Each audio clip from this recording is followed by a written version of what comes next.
चुनाव आयोग ने सर एक बार फिर कहा है कि राहुल गांधी या तो हलफनामा दे एफिडेविट दें या माफी मांगे। दोबारा उन्होंने कहा है कि जो गलत दावे उन्होंने अपनी प्रेस कॉन्फ्रेंस में किए, जो फर्जी वोटर कार्ड और तमाम चीजें उन्होंने बताई। सारा देश देख रहा है, दुनिया हंस रही।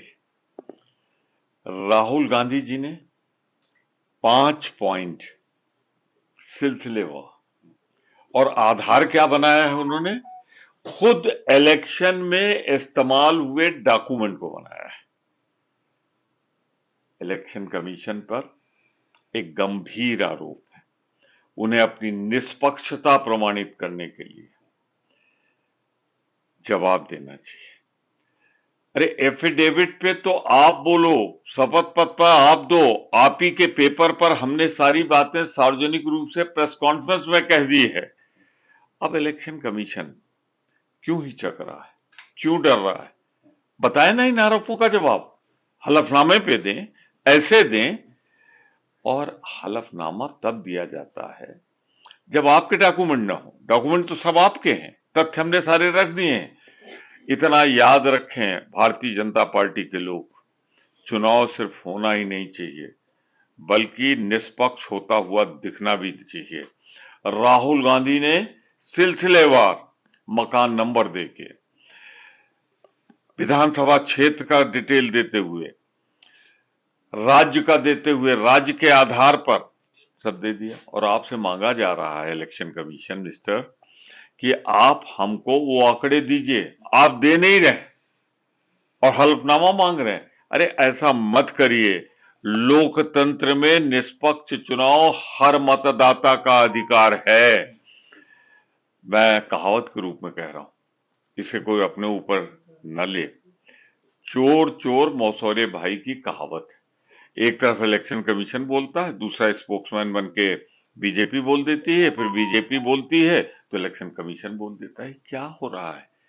रंगे हाथ पकड़े गए हैं, सारे आंकड़े हैं और आप एफिडेविट की आड़ में बच रहे हो। देश माफ नहीं करेगा। सर जिस तरीके सर मार्च जो है आप ट्वीट कर रहे हैं उसमें तमाम लोग शामिल होते हैं। देखिए, हमारी बैठक हुई थी श्री राहुल गांधी के आवास पर बृहस्पतिवार को।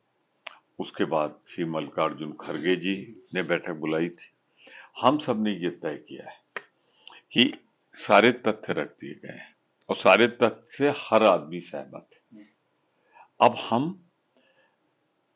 मंडे को 11 तारीख को संसद भवन मकर द्वार से लगभग 11:30 बजे मार्च करेंगे निर्वाचन आयोग भवन। और वहां जितने लोगों को कहेंगे उतने लोग जाएंगे, मिले निर्वाचन आयोग से और कहेंगे कि ये तथ्य, ये सबूत, ये साक्ष्य आप ही के पेपर है, अब इस पर आप डॉक्यूमेंट दीजिए, हमको डेटा उपलब्ध कराइए, हम मांगने जाएंगे।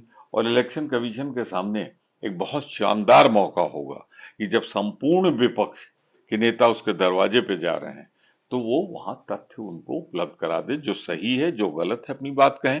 अब प्रेस कॉन्फ्रेंस करके वो जवाब दे, ये तो कहीं से उचित नहीं। हम तो उनके दरवाजे पे 11:30 जाएंगे और भाजपा सरकार से कहना चाहते हैं, ये हर मतदाता का अधिकार है, हर राजनीतिक दल का अधिकार है कि वो निर्वाचन आयोग तक जाए, हमें बीच में रोके नहीं। सारे सांसद होंगे, हम सब सारे सांसद शांतिपूर्वक मार्च करेंगे, ये हमारा वादा है। इलेक्शन कमीशन चाहे तो हर दल से 2-2 लोगों को बुला ले, 3-3 लोगों को बुला ले और बैठकर ये जो कुहासा, जो अंधेरा, जो चोरी पकड़ी गई है, इस पर स्पष्टीकरण दे। राष्ट्रपति से वार्ता हुई थी, तो अगर अमेरिका के राष्ट्रपति कहते हैं कि हमने रुकवाया है तो ये तो भारत के प्रधानमंत्री को साहस दिखाना चाहिए। वो कहे नहीं आपने नहीं रुकवाया, आप बोल ही नहीं रहे, आप खामोशी अख्तियार किए हैं। क्यों? ऐसी कौन सी कमजोरी है, ऐसा क्या है? जहां तक सवाल सेना की बहादुरी है, हम सलूट करते हैं भारत की सेना को। सर 334 पार्टी जो है मान्यता रद्द कर दी गई है बिहार चुनाव से पहले। देखिए, क्यों रद्द की गई, क्या आधार था? ये जो जिनकी रद्द हो वो इलेक्शन कमीशन के पास जाए। हमें तो ये भी नहीं मालूम ये 334 कौन है। तो इसके बारे में हमारा क्या कहना हो सकता है? हमसे जुड़े रहने के लिए हमारे YouTube चैनल को सब्सक्राइब करें और नई वीडियो की नोटिफिकेशन के लिए बेल आइकॉन को दबाएं। हमसे जुड़े रहने के लिए हमारे YouTube चैनल को सब्सक्राइब करें और नई वीडियो की नोटिफिकेशन के लिए बेल आइकॉन को दबाएं।